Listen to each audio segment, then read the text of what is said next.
Joy, but why don't you just jump off and tell us your story? I'm really excited for people to hear. Okay. I am now the mother of a 30-year-old adult son who lives with us still at home so that we can support him as he manages his daily life with intellectual and physical disabilities. We also have another child named Sky who came 4 years after, and Sky is a paraeducator in the Twin Cities and was a great little brother to Stross when they were growing up. When Stross was born, we knew for sure that he had spina bifida and hydrocephalus, and they tested for some chromosomal abnormalities because he presented with some other physical characteristics and anomalies that would indicate some sort of syndrome was happening. Okay. But they couldn't find anything based on the tests that they had available at the time. And Stross was born before they mapped the human genome, and there weren't as many what they call FISH tests available to do genetic testing with. Okay. Anyhow, but we knew there was probably something going on. But and what year was he born? Stross was born in 1991. Okay. Yeah, and any chromosome study they did came back, normal. But, right.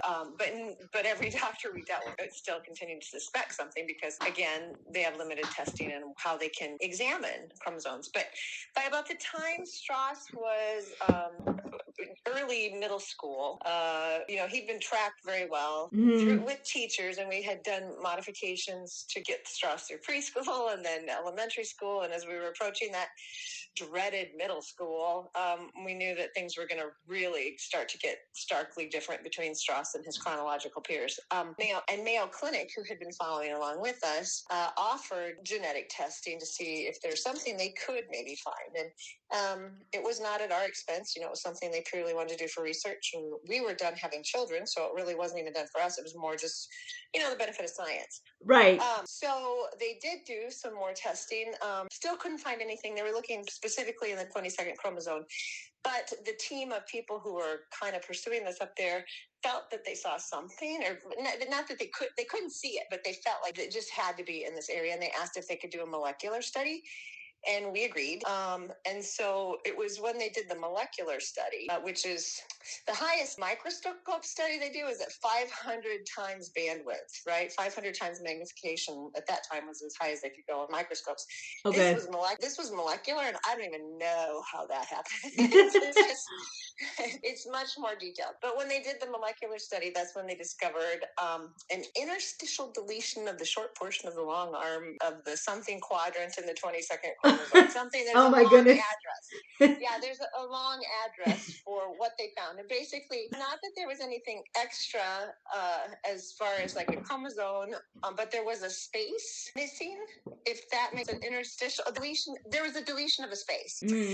So just that can cause something.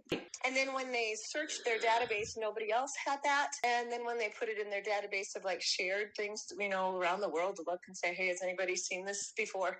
Nobody had seen that before either. So, oh, wow. Yeah.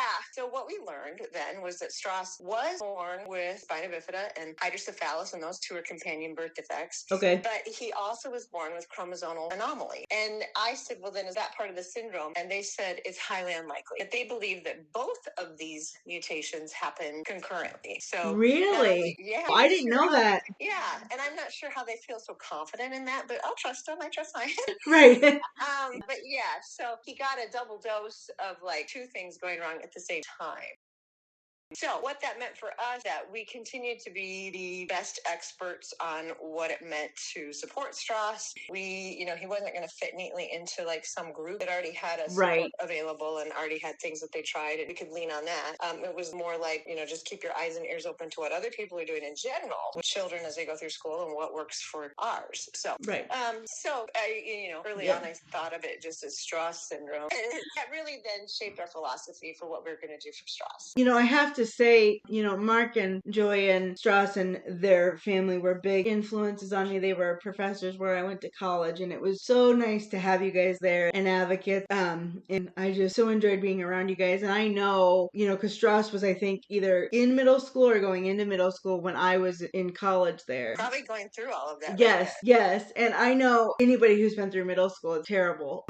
Going through middle school with somebody with a disability, especially that early education, is a very hard thing. And I remember you guys, we were talking about how it was just probably one of the hardest periods. What do you think when that transition started for that early education? What do you think you were most surprised that was so difficult?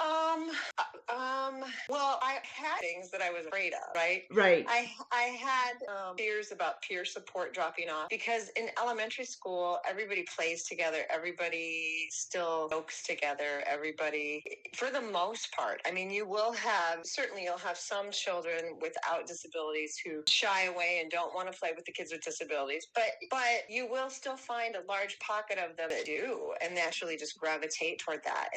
And Stross's childlike mannerisms and behavior were still not that far off of his chronological peers. So right. my fear at middle school was in some sense, not that far off what other people's fears would be for an able-bodied child. Like those clique groups get so deep. Everybody seems to be out for their own. And in my mind, the lunchroom became this looming factor in Oh fear. my Lord, the lunchroom. Right? Every time. Yeah. Well, and then knowing that Stross's day had to be segmented around trips to the nurse's station for bathroom cares, and just knowing that there was always going to be exclusion, and that I didn't want the exclusion to become how peers regarded Stross, right? Them to continue to interact, and as they grew up and found the freedom to be who they were going to be, I wanted them to keep honoring. I was hoping they would keep honoring who Stross was and including Stross.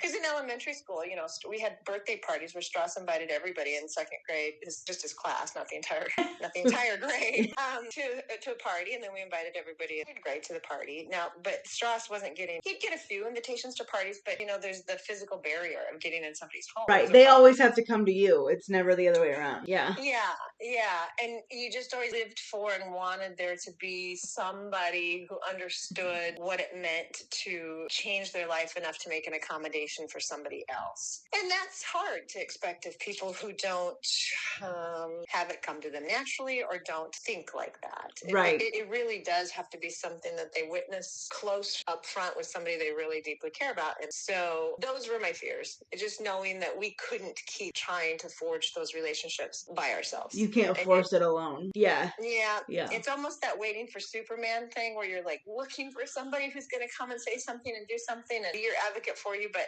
that is so rare. So you just know that you have to be Superman, and sometimes you're just too tired. Right. And I think that's it too. And I think I talked about in my first episode, and I want to be very clear here. Stross and I have different disabilities, and each disability is different. But I know when I was growing up, I said in my first episode, what was hard for me is because I was kind of rare too, and that I could be very independent, but obviously still had cerebral palsy. And so I kind of landed in between, where sometimes I wasn't disabled enough to fit in with the disabled kids, but I wasn't quote unquote normal enough to go to that end either with my peers. Right. And so especially when I was younger, that was very difficult. Because people thought I should be able to do stuff that I couldn't do because I was so independent, and then the stuff that people thought I couldn't do, then I could do. So I'm sure it sounds like you guys had some of the similar experiences as well. Yes, very much so. And I'd say even a little bit more magnified because of the cognitive disability. Sure. That just makes it trickier. Right. And what, for his spinal bifida, can you explain to people what that is that may not know? Sure. Spina bifida is a condition where in utero, typically even before a woman knows she's pregnant, the spine is trying to form, or what will become, actually it's more accurate to say what will become the spine is forming, that it's forming abnormally in that the bones and the muscles and tissues and skin are not covering it. And so if you are born with spina bifida, and it's a severe case, because there can be mild cases, you are born and the skin does cover it, but your spine is not inside the spinal column. And if your spine isn't securely inside your spinal column, and if it's really severe, if it's outside your spinal column, Stross was with not even skin over it, then that impacts your mobility. Right. So depending on where the outbreak is along the spine impacts what you are able to do. And mild cases that occur very low down and people can't necessarily see, it might be until somebody's in adulthood before they figure out their bowel and bladder problems they've been dealing with, or because they have a mild case of spina bifida in their lower spine. Really? Really? I didn't know that. Yeah. And then just like people who have spinal cord injuries, the higher up, the more movement is impacted. Sure. Wherever those nerves peel off from the spine, that's impacted. Stross's is in the lumbar region. So mostly it's, lower body and legs that have been impacted for him. And then, like I said, I think I should have looked up the numbers before I but it used to be around 85% of the time that if you were born with spina bifida, then you are also born with hydrocephalus, and typically something called the Arnold-Chiari malformation, where for the easiest way to describe it is that your brain kind of is elongated. It fits into your skull elongated, and the brain stem kind of fits back down into the neck. Okay. And that cuts off the path for the spinal fluid. And so the spinal fluid gets trapped up inside the head, and that's what creates the, quote, water on the brain, or hydrocephalus. Gotcha. So there are babies that are born just with hydrocephalus who've had that anomaly alone. But like I said, 85% of the time, that is an accompanying birth defect with spina bifida. And what that birth defect means is if that is not corrected early on, and before the shunt was invented, and the shunt was invented about 20 years before Stross was born, so early 1970s. And actually, the guy who came up with the idea for it is the author of James and the Giant Peach. Ooh, what is really? His name? Yeah, you can look it up. And he did it with some science researchers. Huh. Yeah, because his son developed hydrocephalus in a bicycle. Anyway, and anybody can look up and track on. The shunt, what it does is it has a little tubing that thread through the ventricles, which the ventricles are what keeps that pooled fluid up there. And then the shunt has a tubing that takes it along down the neck, and then it disperses into the body cavity, just the same way that spinal fluid does if it goes along our spine, right? Your spinal fluid serves as a shock absorber between your spine or your skull and your brain. It's a shock absorber. Yeah. So if a baby's born with hydrocephalus and untreated, like what used to happen when a child was born with spina bifida and hydrocephalus, they would have a slow death in that their brain would become very crowded up there, and they would have mental retardation. And I'm not saying that in the I'm saying their brain would stop developing. None of them stopped because of the fluid there. And so they would just eventually it would impact, the breathing area. They just would one day not wake up, or they would die from spina bifida, or actually the hydrocephalus that goes with it. So that invention of the shunt was actually life-saving for many people with spina bifida, and were born afterwards and had the benefit of having the shunt to help get them into adulthood. So really, we are on the cusp of not knowing exactly how long what the life expectancy is. And to this day, it's rarer now because how much time has passed.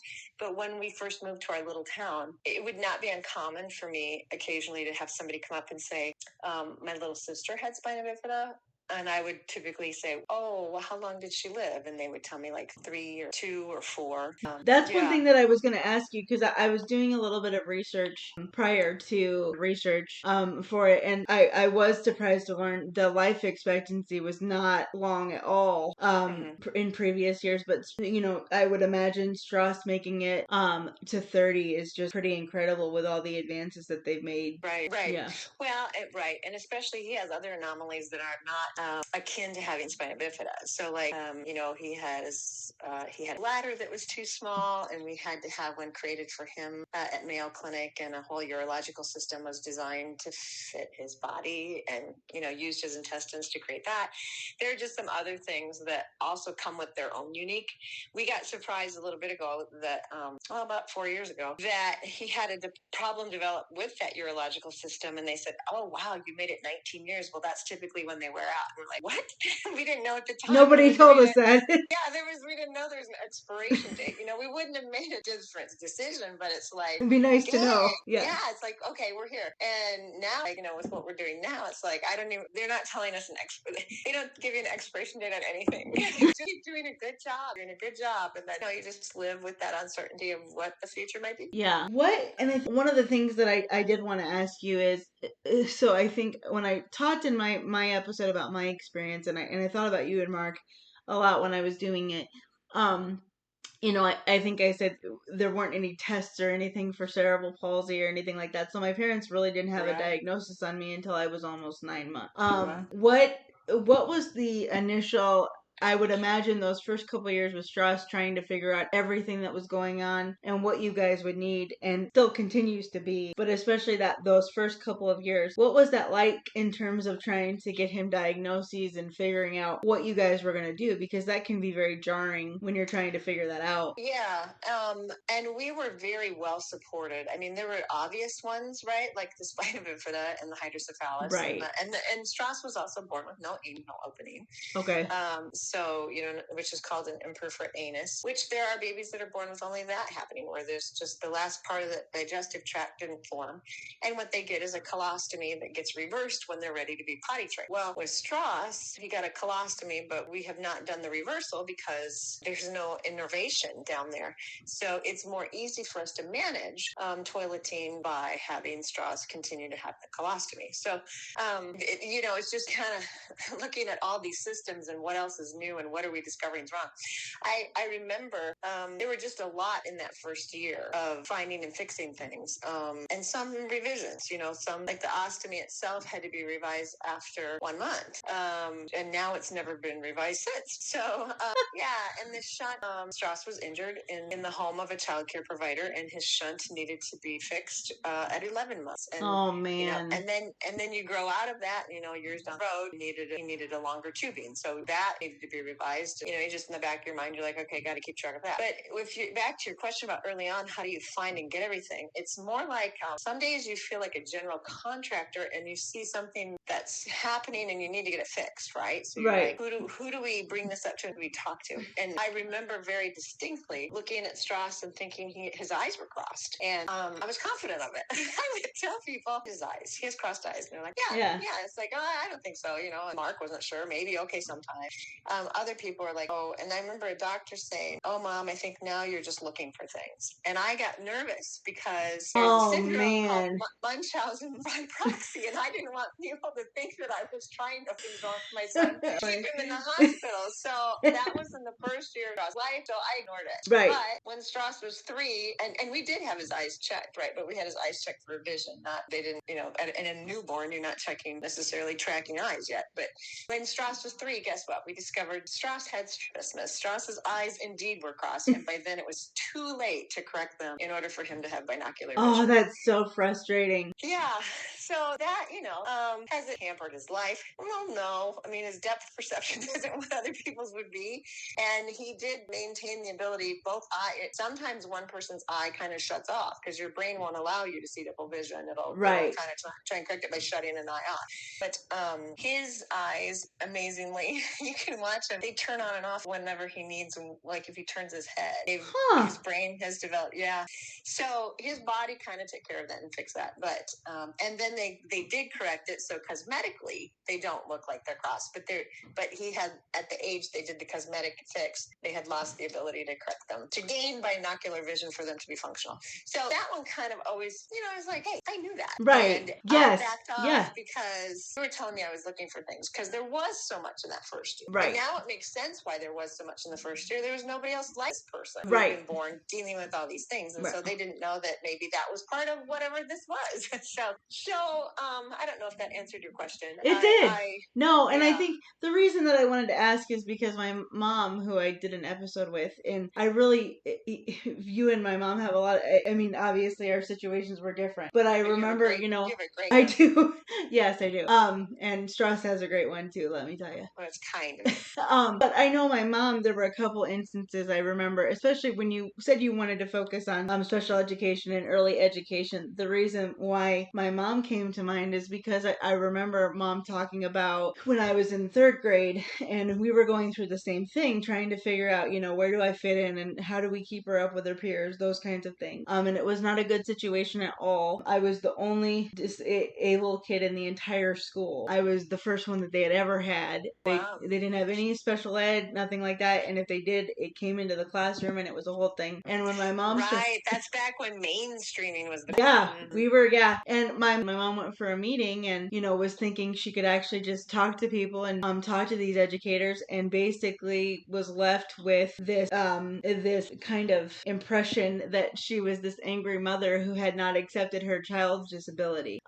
When my mom was the first one to be my advocate. And I wonder what your opinion, because I see this happen so many times with parents with when they're advocating for a child with a disability, any kind of disability, all of a sudden they become these angry parents who can't accept things. And especially Right. especially when that comes to education, and that just is not always the case. You're trying to advocate. And so Right. what were some of your frustrations, especially since you did want to focus on, you know, the early childhood education? What were some of your experiences with that, and how did you kind of push past those? I'm going to start with a positive, actually, because in second grade, when Stross had this major surgery for his bladder reconstruction, we were given it didn't go well. There was a major infection. He was in the hospital for 35 days, had to be reopened, and we ended up going home packing a wound, for several months.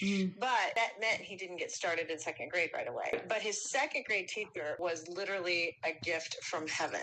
She had been a special education teacher and had moved to regular education classroom. And so she was the most supportive woman. I didn't even know a teacher could be like that, right? Right. And she established something out of me, because once we were trying to get Stross back into the classroom, she came to our house in the beginning and would do some lessons, and then she would make sure that the kids in the class would send Stross notes. And then it was before FaceTime, but we would figure out how to send videos to each other, Sure. on the videotape. Yeah. Videotape back then. And so that he could see his classmates and they could see him.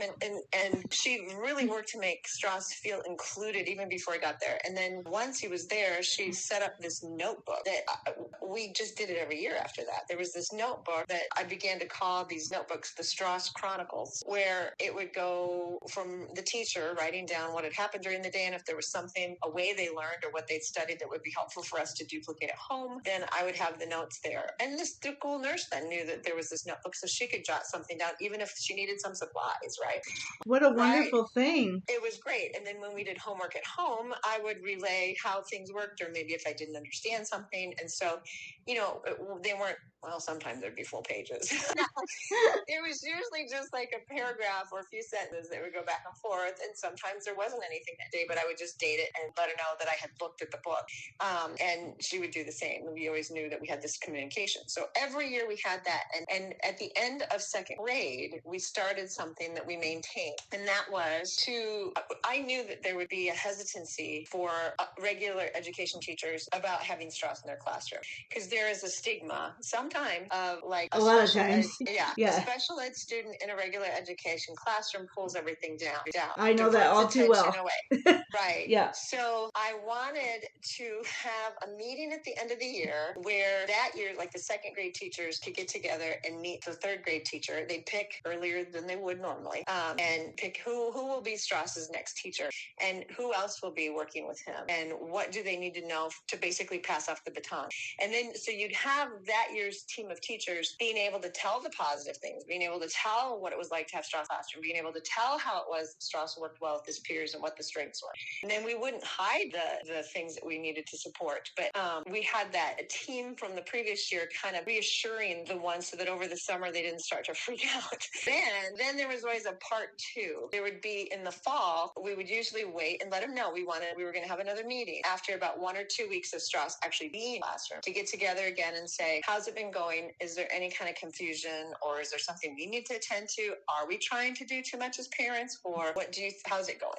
And it worked every year. Every year it was a beautiful pass off. Oh, what a wonderful thing. Yeah. And it was great to see the teachers reassuring the next year's teachers that, don't be afraid.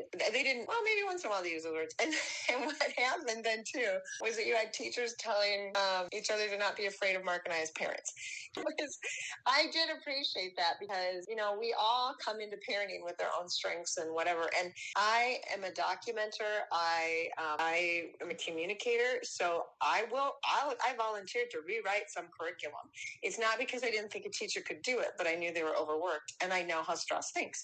So if you tell me what you're working on and how you're doing that assignment, I can help adapt it if you're willing to let me do that so that we can study with Stross at home. So, to have teachers reassure others, no, this is a mom who's part of a team. team, not trying to take over your job or do your job exactly, but to help your job be easier. So I genuinely appreciated that. And I'll finish this part up with this. That middle school transition then, that again is different because teachers, you have the same kids in the classroom all the time. By the time you go to middle school, then you have a child changing classrooms, right? And they have one teacher for social studies, one for science. So it's a lot bigger meeting, right? And then, we didn't have him in things like math. That was definitely a pullout. But language arts, he still, we tried some of it because there were stories he knew and there were ways he could participate and answer questions about To Kill a Mockingbird or Huckleberry Finn, whatever they were reading, Stross. We could read that to him and he could watch a movie and he could get a lot out of it. So we didn't want to not try that. So that first meeting, I had a 3-page handout. Well, the first one was an agenda to explain, the things we needed to cover about it, because he modes of transportation and why he would sometimes use. Then he used a wheelchair, a walker, and forearm crutches before he lost the ability to use the forearm crutches and the walker. But they would probably go, well, why are there 3? And we could, that was on the agenda. And then there would be, different things. One other thing was on the agenda was a latex allergy because people, we couldn't have latex in the classroom, and to help them understand, well, what's in latex.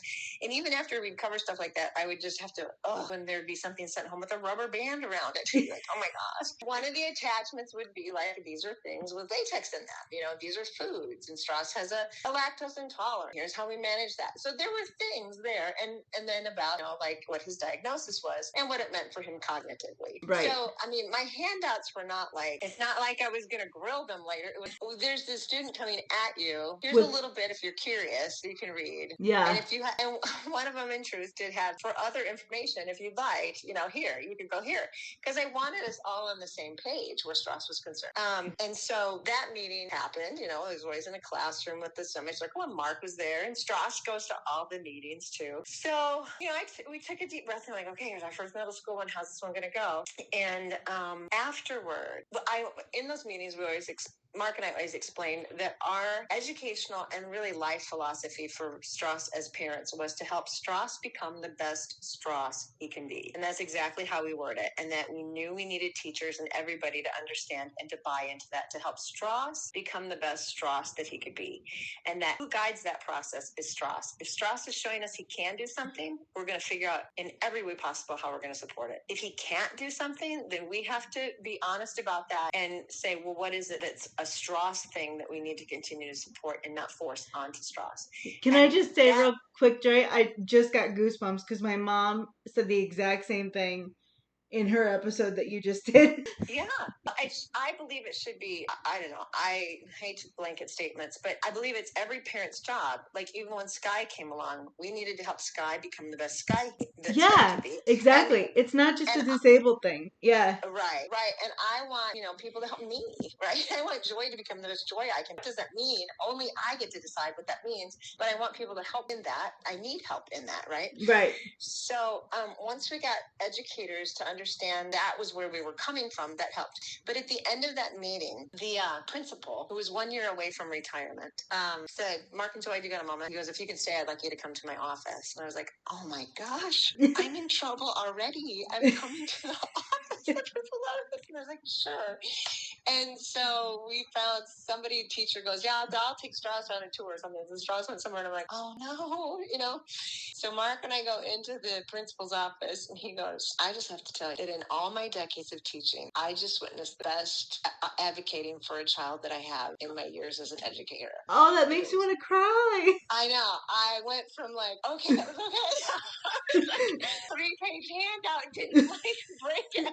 Didn't hurt people. Oh my God. Oh, what a wonderful thing. Yes. But then we lost that principle, so you have to start over. Part of the process of education is like every year you have to start over. So one of the things in middle school and high school that we did is we insisted on having at least the same special education teacher. So that instead of changing special education teachers every year, we could keep one through all of middle school and then one through all of high school. So that we did not have to have every teacher be new, right? Right. And so the school worked with us to do that. I appreciated that immensely, because just bringing the regular education teachers up to speed was like, oh, but if you could have the consistency of a special educator who would stay with you from like 6th, 7th, and 8th grade, and then 9th, 10th, 11th, and 12th, that was big. That was big. And when it comes to education, especially, and like you said, education for every child is important, but since it is about a show about people with disabilities, I don't think people appreciate all the work that can go into that. And I know a lot of my early experiences when I was at that one school that I was just telling you about, where I was the only disabled child, they brought the special education teacher in to the classroom, and she would go around with different kids that were struggling, but my struggling was very different, especially when it came to math. Well, right. Because it was such a bad environment, I don't want anybody to know that this is something else I'm having a problem with, and I was smart enough to be able to lie my way through it, and then I would get home to do the homework and I couldn't do it because I was faking it in front of the teacher, and then I would get these multiplication problems home, and my mom would be like, because like you said, like, Stross, my mom knows me. And so I'm sitting there trying to do it, and I remember my mom, we still laugh about this, I'm trying to do this book of multiplication problems, and the special education teacher, if you can call it that, who had gone around in the classroom, had only spent like 2 problems with me, and I was like, can you remind me what these X's mean? Oh, no. And my mom's like, this is what I'm trying to tell you. She's smart enough to be able to fake her way through. Right. And then thankfully, when I went from 3rd grade to 4th grade, we had a teacher, when we moved to where I ended up staying, we had a teacher that was a 4th grade teacher who, again, was that godsend you were talking about. And she was like, we're going to just work on her multiplication tables. Like, maybe, when other kids do things, we just slow things down for Sarah a little bit. I was having a lot of trouble with reading, and she found a teacher between my 4th and 5th grade year that needed credits for her schooling that she was doing. And she, every day that summer between 4th and 5th grade, spent an hour doing reading with me. Wow. And before I was ahead in reading by the time I got done. And when it came to math, my teacher and my mom, the 4th grade teacher, my mom and the teacher was like, okay, like, we know what Sarah can do and can't do right now as far as math. What do you want to see? And mom's big thing was, I want her to know when she's giving money to somebody how much change she needs back. Because that's a hard thing for me to process. So I want you to practice with money. Or if it's a deeper multiplication problem, or if it's a bigger math problem, she doesn't need to know all of the steps. But I need her to know how to use a calculator. And exactly. Well, and that's cognitively, Strauss's range is from, like, he can converse with somebody around chronological 12 to 14, but problem solving is 7. Right. So, math is like so abstract. But here's what's fascinating. 2 of Strauss's strengths are rote memory and patterns. And so much of education is rote memory and pattern. And so if you can recall a fact, it looks like you understand something, right? Right. So sure. when you know it's time to, what are multiplication tables? It's really just recalling 3 times 3 is 9. Sure. You don't have to cognitively understand how I got there. You have 3 bundles of 3. Right. You just have to know 3 times 3 is 9, and they're asking you to say, what's 3 times 3? And you say 9. So Strauss could learn the multiplication tables, and actually did it pretty quickly. And in fact, he could do an amortization schedule for, like, what interest is on a house loan. That was an exercise. And if Strauss got started correctly and followed the pattern, Strauss could fill out the whole chart. Yep, that's what I could do too. Yeah. But to understand what that means to a person and what they're going to do paying, or what it means if you pay down early, right? Sure. Yeah. I mean, that's like, don't even try it. So, or the same way, Strauss to this day is really great at balancing a checkbook for people who still balance checkbooks. And he knows when something costs more money or less money, and that by lived experience, I don't want to lose that much of my money that I have. So there's some of that there, but, like, major concepts about money, we're not going to expect that to happen. Right. We're just not going to expect that to happen. And that's why Strauss continues to need a team of people for what is happening. But in education, there's so much emphasis on comprehension, and that's important. That is extremely important for those who can do it. But if you have somebody like my oldest child who doesn't, and this we learned through neuroeducational child psychologists up at Mayo Clinic, if somebody lacks the ability to understand why, you can substitute substitute that comprehension sometimes for how. So like if you can't explain why something happened, you can explain how it happened. And in explaining how it happened, therein somewhere is the why. Right. You just don't make people point to it and conjecture, right? Right. You know, like, happened to the house? What happened to the house that's burning? It's on fire. Why is it on fire? I don't know. But how did it happen? We can explain that. Right. And I think that's what happened to me too early on, and I still say to this day, I get, and it's because the way that my disability works, and because I do have cognitive issues that a lot of people don't see, you know. But if somebody says something's 10 feet in front of you, I don't have any idea what you're talking about. Mm-hmm. I can tell you in terms of, but if mom says, "What are you seeing there? What are you understanding?" That's different. But if somebody's trying to say 10 feet or 5, I have no idea. None. Right. And here's the thing. Stross is such a literal. For some reason, how he takes in information, it's very literal. So if Stross learns something one way, you got to keep repeating it that way and not shift how you talk about it. I'm the same way. Like, yeah, it's almost like in the card catalog. You gotta just keep going back to that card. And here's a great example when in elementary when they were working on adding numbers and using dot counting. Those who know what dot counting is, you point and touch a number, and if it's a 4, there's 4 dots in certain places that you visualize on it. That worked great because Stross is a visualizer. But when it came time for like large enough numbers where you needed to carry a number, the teachers discovered that it worked well for Stross to start with the larger number. And for some reason, they were getting Stross to do this task really well at school, but at home, I wasn't duplicating it. And I finally said, will you write down step by step how you talk him through this problem? And the teacher said, that's interesting. She wrote, and the teacher said, well, then we asked Stross, which number is bigger in your brain? That was the exact thing I needed. I needed to not just say start. I was saying start with the bigger number. And they were saying which number is bigger in your brain. So they were asking him what he was thinking prior to... Yes, prior to identifying the number.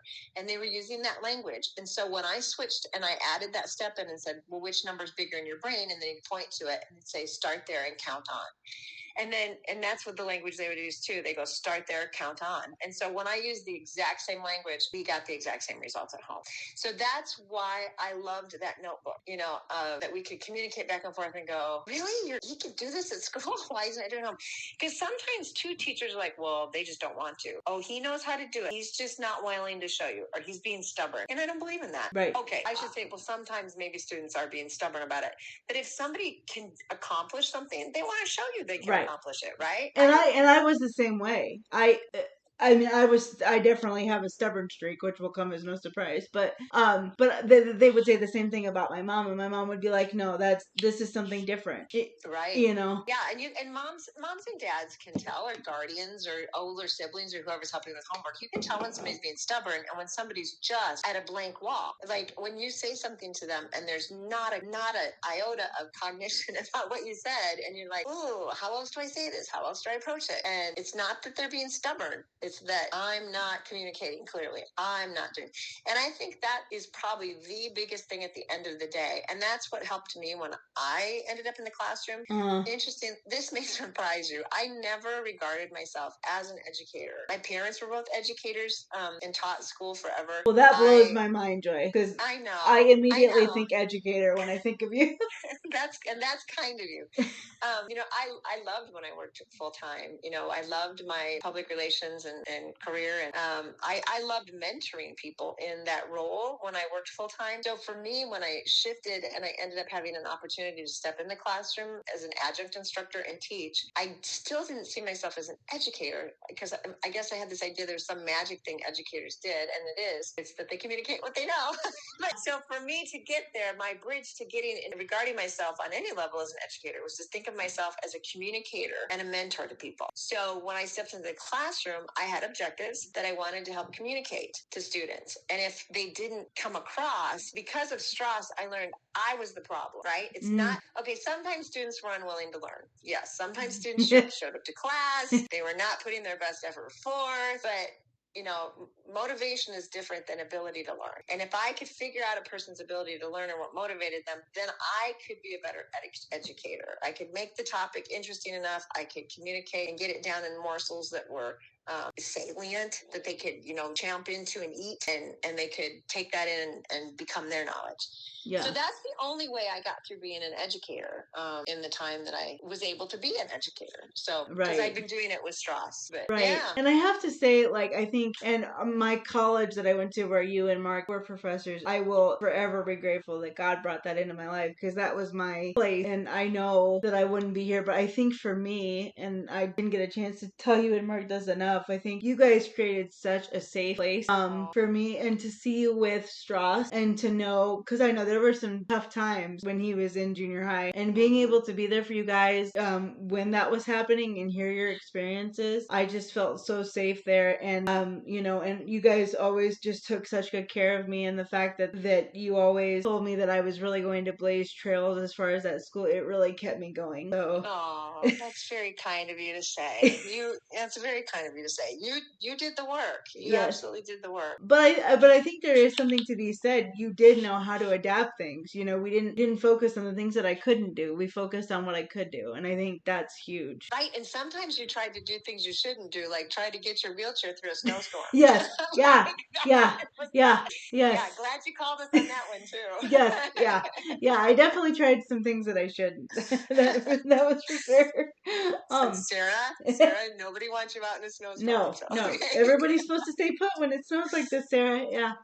I just thought I could do it. So what do you think, I'm just curious to know, what do you think, and I've been asking everybody this, for you as a parent, you and Mark both, and you guys do make an amazing team. I did not necessarily always have that experience with both my parents, being advocates for me. What has it meant to you, for you and Mark, to have, because I would imagine that partnership between the two of you is really important. What is that like for you to have that partnership? And I know you view things a little bit differently and may approach things a little bit differently. How does that help, especially when he's going through school? Right. Well, it helps a lot. It's not exactly good cop, bad cop, because we're both hopefully we're good cops. Yes, parents, yes. But we have different temperaments. Mark has more of a calming thing, but I remember this doesn't have to do with an educating, but at medical, actually, Mark is both ways, whether he's in an educator meeting or in a medical thing, where Mark takes his computer out and types notes up, or he has a notebook and he writes notes. Like, he listens and he just writes things down. I ask questions. I mean, that's what I was like in high school and all through school. I mean, I'm the kid raising the hand, asking more questions. And so with doctors or educators, I'm like, well, what about this? Or what about this? Or how does this work? Or, that's me. And so Mark is asking questions. Sometimes he'd tap me like I need my signal, like, let them talk. And so that was helpful for me as a person. But then there were moments where, like, particularly in a medical situation where, like, doctors or somebody would leave the room, and before the next one would come in, Mark would go, he'd bring up something he wanted addressed, and he goes, you should ask about this. And I go, well, why don't you ask about it? It's your question. You're better at talking to doctors. Like, a minute.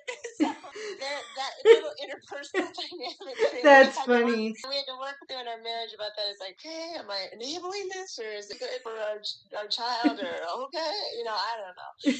So, by and large, good, right? Right. And now, there are skills that definitely both have because we've been through it together. Sure. And we really, at the end of the day, nobody can ever understand one person's experience in the world fully. Right. Nobody can. Even with Mark and I, my closest relationship, Mark can't fully understand what I'm experiencing, and I can't fully understand what he's experiencing. Right. But that's our closest chance, right? Right. So to have that relationship and to have somebody who can sometimes say things out loud that you're thinking is a huge gift. Or you can just say something aloud that scares you and see if it scares him too. And then if it does, then okay, what are we going to do about it? Or if it doesn't, then it's like, oh, I hadn't considered why I shouldn't be afraid of that.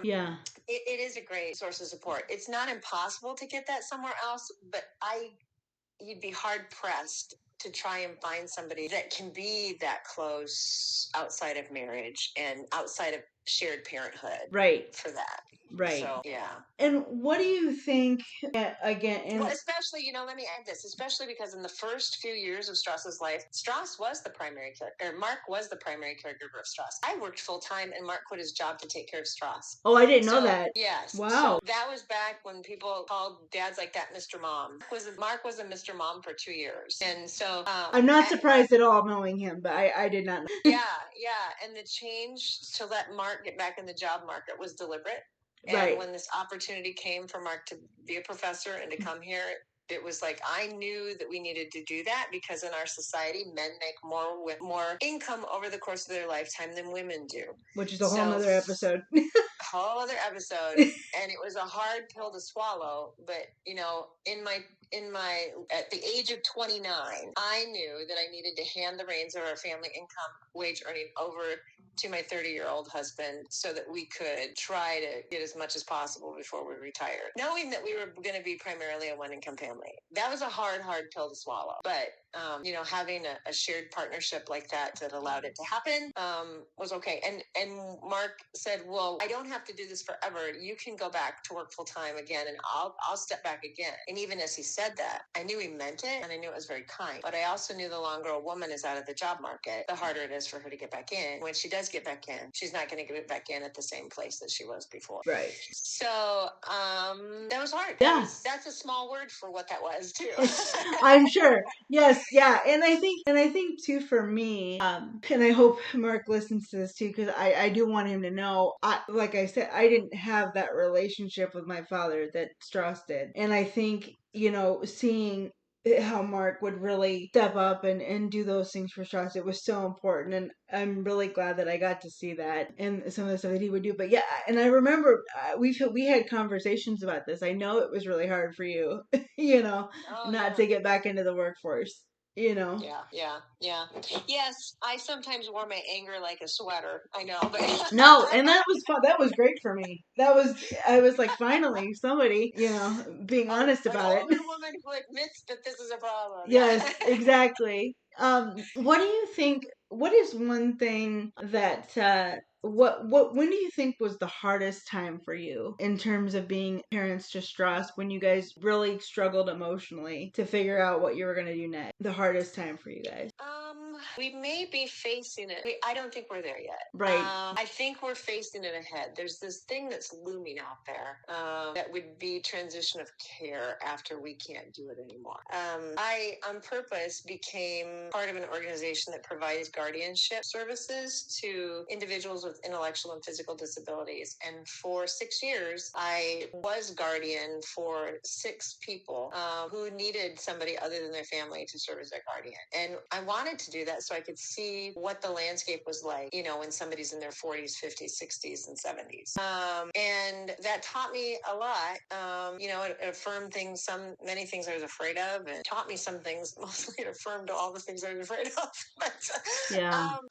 And I have watched the state that we live in change who it is and how it provides services to people with disabilities. And so that has been interesting. It's been difficult to talk about what's ahead of us with family members because they don't always get the big picture the way you have assumed that they do. Right. And you can't have those conversations. So often we think, even families that think they're close, they're not as close as they think when it comes to something like this. Because to really carry another person's burden, you really do have to be there and see firsthand, and to share in that, to take days, to take weekends, to take weeks where you put on that. And I'm not saying this with any ill will or just. It's an impossible thing to understand unless you're in it. Yeah. Yeah, and we haven't had our immediate families take over primary care ever. It hasn't worked out. They don't live near enough. Not even for respite. There have been 3 times in Mark's and my marriage where we have been able to get away with support. And my parents helped once. Sky, when Sky was in college, helped. I had friends who came and took a weekend. So those 3 times enabled us to get away. The longest we've ever been away was a big thing we did for our 30th anniversary. Was 5 days in New York. I just had to make that happen. That was, to this day, that must be it, because I feel on the verge of tears. I won't cry on you, but that had been. You can if you need to. It's okay. Okay. Okay. Thank you. That had been a dream, and when a 20th anniversary comes by and we didn't do something big, and 25th goes by and we didn't do something big, it was like, darn it, the 30th anniversary is coming. And I have always wanted to have Mark and I be able to go away and do something alone. Yeah. And so we have friends who had a place that we could use in New York. And it was hard for me to call and make that call and say, may we stay in your place in New York? and she was instantly, absolutely. And then it was like, once that fell into place, then it was like I had momentum, and I just was like, going to make this happen, come, what or high water. And, then it was just a matter of getting the pieces put together. But in doing so, I had to write like a 30-page manual about how to care for Stross with photos so that they felt supported when they were gone. Take time to do the little, book with photos, which actually I'm working on updating right now. And so that we always have something like that in our house, that if somebody needs to, with COVID, I updated it last year because of COVID in case, we got sick and somebody needed to try and come in and help us with care. And fortunately, we didn't need to use that book, but I pulled it out this week to look at it. And I'm like, oh, I could update this a little bit. And then put it back in the drawer and send it to a few people just so that there are copies out there. So, those are just ways that you think and it's a way to live that helps alleviate some of your fears, but the big fears are never far away. On the last thing I'll say on this is there's a woman on that board that I got on who is also a mom of a child with intellectual and physical disabilities, and older than I. And they also have maintained primary care. In fact, they moved to Iowa several years ago thinking this would be a good state. And they're like, oh, shoot, why did we move here? Yep, right? exactly. Yeah. And so they're kind of stuck in their retirement trying to figure out, well, what now? And we call ourselves the moms in the Have to Live Forever Club. Yep. And yeah, you say it and that's not the good plan. And you can't have that as a plan. And here she and I are, part of an organization that helps make other plans for other people. But yet in your own family, it's, a lot of time these things happen under dire circumstances. And you don't want that to be the situation. You want to try and educate people. You want to try and put your team together. You always have your ear to the ground and you're alert. So I think the hardest part is yet to come, truthfully. Yeah. I think everything we do just builds to the next part. And I think each part, you get through. You build on the knowledge that you have. You look for the team. You look for the people. You make the best decision at the time and trust that you still are helping Stross be the best Stross he can be. Yeah, and I have to tell you, that's again why I'm so glad that you agreed to do this with me. When you, Joy, you posted a video, I think it was last summer, about your feelings. You were very frustrated with the state of things on, but in there you said, I'll never forget. You said you were given the responsibility of taking care of a human life that had something a little extra to be taken care of. And you said when that happened, there was this automatic awareness for you that it's not a thing that's going to go away ever. Right. And that now the worry is you almost start to hope that you can outlive your responsibility because you don't know who's going to be there to take that responsibility after you. And those are the kind of conversations that my mom and I are having now. Right. Because it's the same thing. I love all of my family and they're extremely supportive, but I haven't had another human being that's been with me, right, daily. Right. And I'm sitting here thinking, and as morbid as it can get, I'm sitting here thinking it would be better if I go before her because then I don't have to figure that out. And then yeah, isn't that sad though? It is, yeah. And she's Yeah.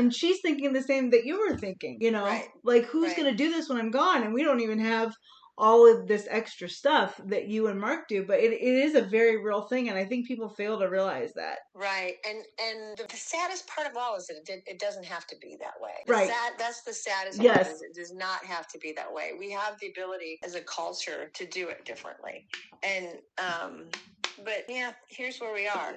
I want you to know that if something happens to your mom, I have every confidence that you're going to have a team of people who can rise to the occasion. Oh, thank you. It won't be your mom, irreplaceable. Right. But, what I saw in the years that I served as guardian for other people, there was a mom who did it as long as she could. And when she was diagnosed with Alzheimer's, that's when care transitioned and that's when she needed guardianship to shift. And I got to meet her just quickly before more, she got deeper into it. And, it was the family that helped her find and have transition to care. And, when you see that, a family going through that, I was on my heart to do the very best possible job I could. Right.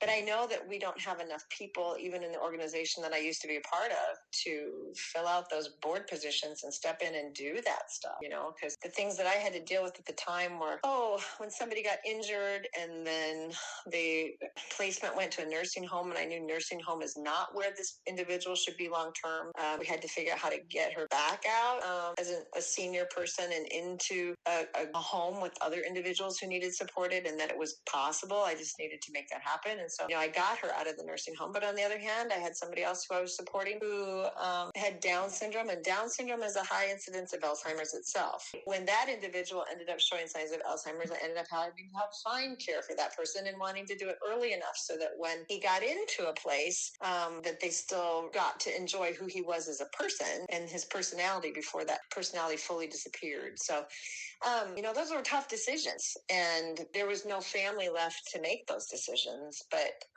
sometimes there was, and you'd coordinate as best as you could with family. Decisions are hard, but you take care of human beings while they're living, right? Yes, exactly. Yeah. And you can't think about that every day. You have to enjoy what you're in right now. Right. No, you can't. You cannot borrow tomorrow's troubles. Arrive soon enough. Exactly.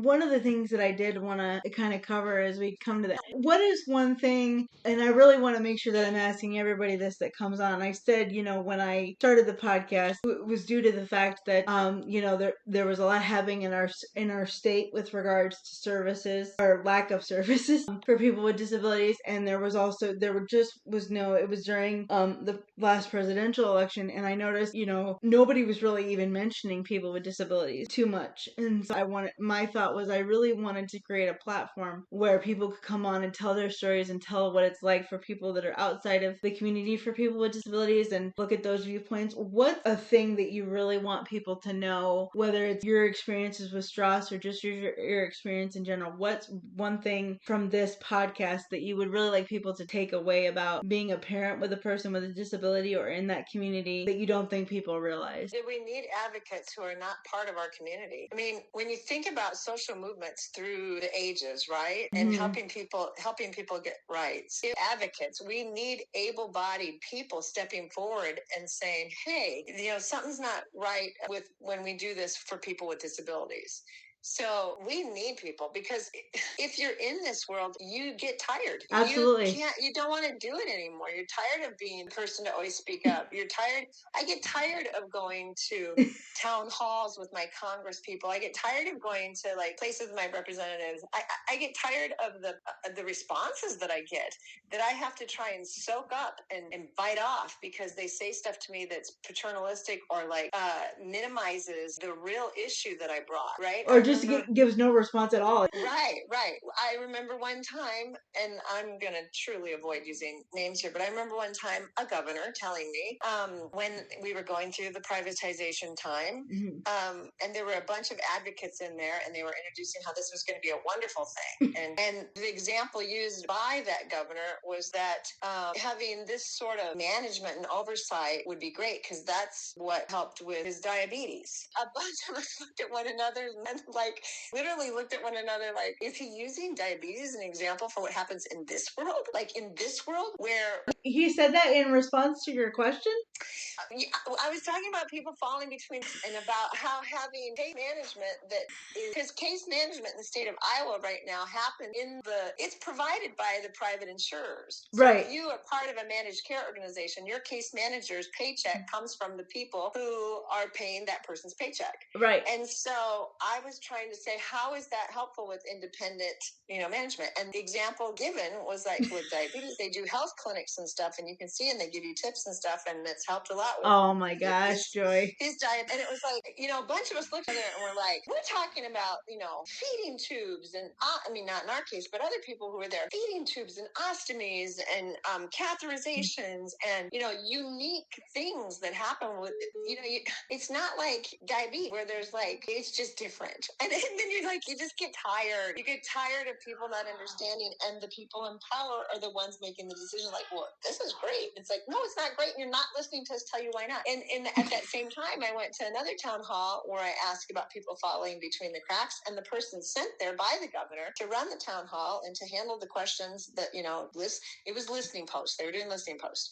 And when I ask about, and what's going to happen when you cut these funds because you're saving money and being more efficient, but you discover that people aren't getting the services that they need, I go, who will come forward and say, oops, we better raise taxes to cover some of the stuff that we cut out? And one of the elected officials says, this isn't about taxes. You're trying to divert the topic. And I'm like, how is it not about taxes? You're saying we're saving taxes by cutting services. And then the guy from the governor's office looked at me and said, well, mother, I can tell you would ever let that happen. Yeah, that's a direct quote. If it's my job to make sure that I fight every day to make sure my child and who I'm responsible gets what's needed. So the whole idea, how condescending. It was hard to take.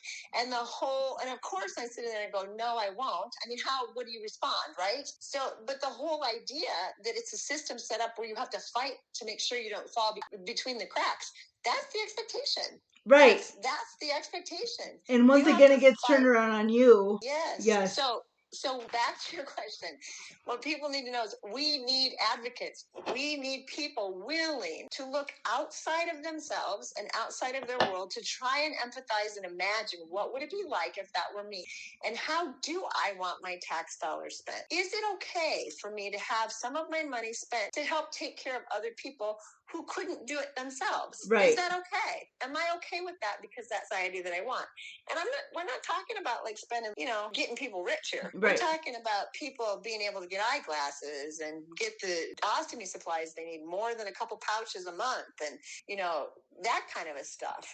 Right. And not having everything be a fight or having to have a team of doctors to argue with their team of doctors at the insurance company who will say no automatically. And, so that appeals process is ridiculous because they'll say no to save money. But then if you come back at them several times, then they probably will say yes. It's like, why do we waste all that time and money with that arguing when we know it's the right thing to do in the first place? So, yeah. Well, now, and I know you got me on. That's why I wanted you on, because I don't think people understand. And when we went into this privatization, since we were on this, I'm just going to say, when we went into privatization, I ended up losing all of my services because I was too independent, and though that was a direct quote as well. You get punished to maintain these services. And I feel when I talk about the 50-50 and making the most of the 50% I was given, I have a responsibility as someone who can work and do these things and be independent. I owe it to my community for people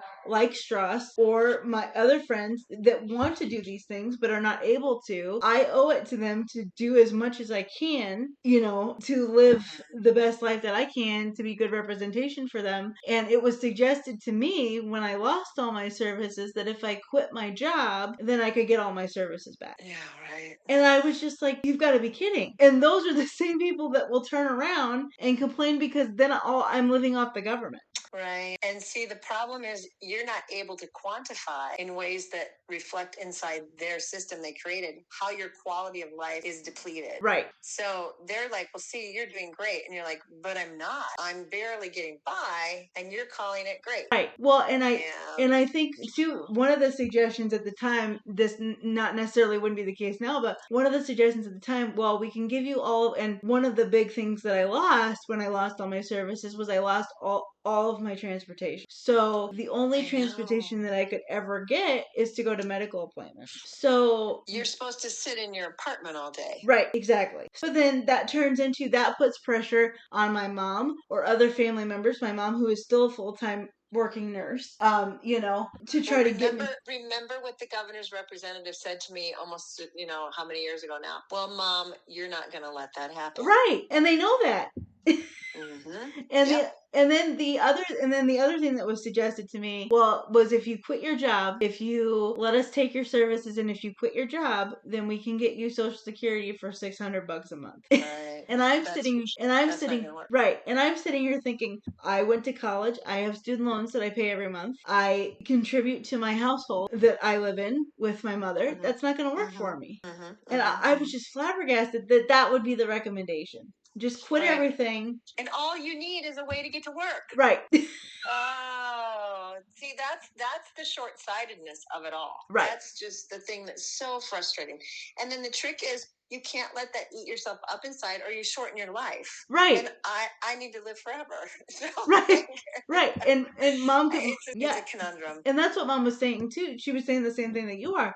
She said you get to a point where you're feeling like you're screaming all the time. Not literally screaming, but you're constantly being the one to show up. You're constantly being the one to fight, and you get tired. You know? Oh, yeah. There was one time we had to have a hearing over a receipt I turned in over like 20 some dollars.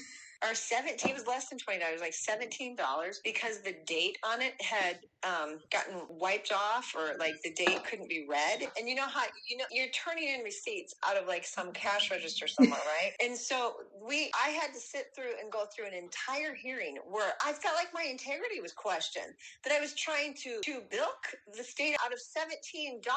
Like that was like a goal of mine, right?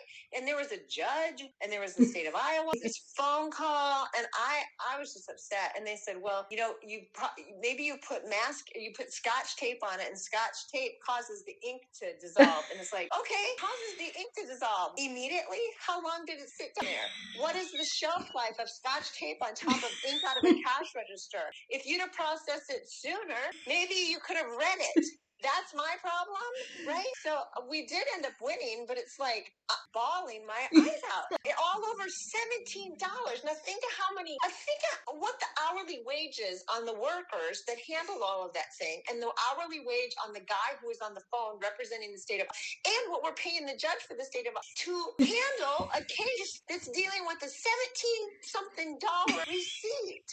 I mean, I'm not the bad guy here. Oh, Joy. I feel it for you. Like, think of how many times that gets replicated. And I brought all that up in my defense. I'm like, I said to the judge, I said, I promise you, I am not trying to bilk the state of Iowa out of $17 or waste anybody's hourly wage time to talk about this. I just feel it's the right thing to do to have this hearing and not just cave in. Because so many times I think they count on you to just cave, because then they do save money. They deny and they save money. And so, it's like, no, not this time. You're not getting my $17. That's part of it. Well, you guys were, and you were sharing your experiences with that when the privatization happened, when you were sharing about the case management and things like that. When this first started to take place, my mom, trying to retain those services, had a meeting with unsaid representatives, unsaid people at the Capitol, and she went there and she brought all the stuff. And part of one of my mom's biggest arguments was not only were they cutting my services, but the only way for me to get them would be to meet an $1,100 deductible each month. Oh, each month? Yes. Oh my goodness. That could help me retain services. And my mom was like, that's ridiculous. I don't even spend that much on gas. Right. Like, and I said, so basically you're telling me I have to quit my job to get my services, and then I don't have anywhere to go, or I can keep my job and just pay for transportation. Like, neither of those is good options. You know what I mean? And so and when mom went to that meeting, it wasn't political in the sense that it was Republican representatives and Democratic representatives and other unsaid, but they went through this whole thing, and they'll like, we'll look into it, we'll follow up, never heard anything. Nothing. And that was with her staying on things. And then I had to laugh because a couple of the representatives from both Republican and Democratic sides that we did not hear back from called me 2 months later to get my vote. Oh my gosh, right? And I'm like, yeah, that's not going to happen. Right. I'm sorry, you're not good at your job. Yeah, no. Right. So, yeah, I feel you. Right. Well, right. And I had a representative who's no longer in office, too, when I was trying to explain. I feel bad for the dental. I mean, if you don't get me started on why eyes and teeth are apparently not part of the body. They're not covered under regular medical. You have to have different medical policies. And if you're somebody who relies on Medicaid, like Stross does for services, you know, dentists are not getting reimbursed at the rates that are sufficient to cover their costs. So there are no dentists in the state of Iowa are taking on new cases. No, in no, general. yeah. So what do you do with your teeth? You just let them rot? Yeah. Fortunately, Stross, childhood dentist is allowing Stross to continue to come, which is great. But if we ever move, I don't know what we would do.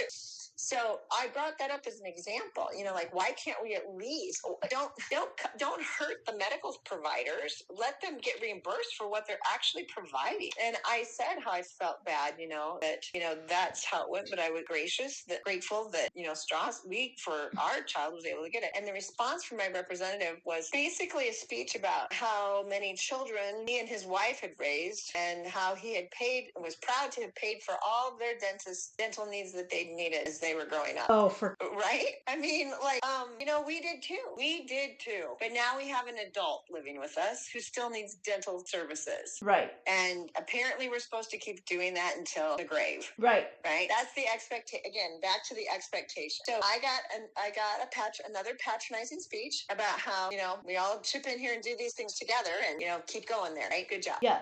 So it's maddening. And I think, yes. And I think, and the thing that I get very protective with my mother about, and the thing for parents, especially like you and Mark, I get as her daughter, I get irritated because, again, you guys are either painted out to be, if you're being outspoken and you're doing those things, you're painted as these parents that can't, keep it together or accept a disability. But on the other hand, if you say, I need help, then it's, well, we have to do this with our kids, so you should too. So you can't win. There's just a whole range of things about how people just can't connect to, they can't connect and think like that. No. Right? They can't think like that. No. And I don't, that's the biggest frustrating part. And, yes. I don't want to be lauded for the good job that we're doing. Because that is not helpful, right? When people do that and say, oh, you guys do such a good job. It's like, well, great. I would much prefer that you thank me for saving you guys several hundreds of thousands of dollars out of the tax base that you would have to pay otherwise if we weren't doing this. Right. Exactly. That's the part that never gets discussed. Right. And not only that, there are some systems that they have in place now where they're trying to work to get people out of homes and into what's more like a foster home or a living situation where other people get paid to take care of somebody, like a home that we could have. It would be set up to where Stross could go live with other people and they'd be paid for taking care of him, but we can't because we're parents. Right. That's the law. That's the law. So, okay. All right. It's not that I was looking for that job anyway, but I'm glad there are other people out there making money off it. Exactly. Yeah. No. Hope you have the checks and balances in place. Yeah. But anyway, we got way off topic now. No. Is there anything else, as we wrap up here, is there anything else you want to say, or this is your... well, no, I'd say back to the education thing, where education is concerned, I would encourage parents, educators, anybody who's part of that system to do everything that you think, just explore, try, just be creative and do whatever you think can help in a given situation. Really, education is just about getting a concept communicated, right? So use every trick that you can think of. Look at each individual's strengths and just capitalize on it. For instance, because we knew Stross growing up was really good visually, almost photographic. Yeah, when he played Barney Concentration, he could memorize where things were and would win that little game all the time. So I turned that kind of a game into a learning tool so that when Stross was in middle school and having to learn 30 elements off the periodic table of elements, I just made it a card game like that, and we played it, and he got 30 out of 30%. I mean, he got 100%, 30 out of 30 when he took the test. So now somebody says, yes, but what is somebody like Stross going to do with that knowledge? He needs to know the periodic table. What have I done with it? Do I walk around going, hey, Fe, that's iron? Do I do that? No, that's sodium. I mean, no, or just try anything.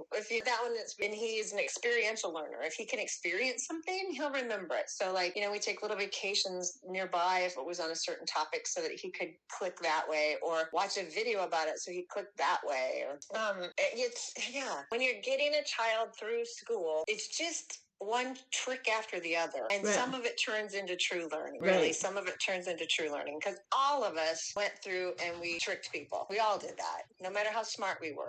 But sometimes we actually learned too. So for education, just be like a sleuth and just say, well, what is it that this child's good at and what do they enjoy? And figure out many ways as possible to use that as a learning tool. Yes. To change it around to where that becomes then the mechanism that allows you to get in the door of however that knowledge might be able to slip through. Yes, I agree. And remember something. Well, Joy, thank you so much for doing this. You're welcome. I can't thank you enough. The way that I wrap up most episodes is when you making the most out of Stross's 50 and the 50 that you and Mark were given. What does that look like for you, or what does that success look like for you?